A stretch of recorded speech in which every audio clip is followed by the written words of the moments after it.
أعوذ بالله من الشيطان الرجيم. بسم الله الرحمن الرحيم.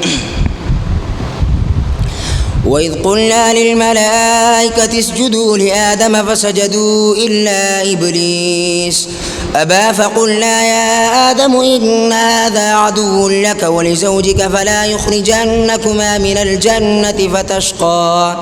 إن لك ألا تجوع فيها ولا تعرى وأنك لا تظمأ فيها ولا تضحى فوسوس إليه الشيطان قال يا آدم هل أدلك على شجرة الخلد وملك لا يبلى فأكلا منها فبدت لهما سوآتهما وطفقا يخصفان عليهما من ورق الجنة وعصى آدم ربه فغوى ثم اجتباه ربه فتاب عليه وهدى قال اهبطا منها جميعا بعضكم لبعض عدو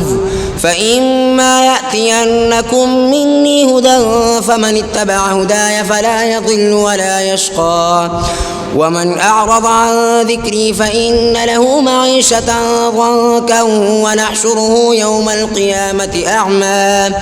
قال رب لم حشرتني أعمى وقد كنت بصيرا قال كذلك أتتك آياتنا فنسيتها وكذلك اليوم تنسى وكذلك نجزي من أسرف ولم يؤمن بآيات ربه ولعذاب الآخرة أشد وأبقى أفلم يهد لهم كم أهلكنا قبلهم من القرون يمشون في مساكنهم إن في ذلك لآيات لأولي النهى صدق الله العظيم.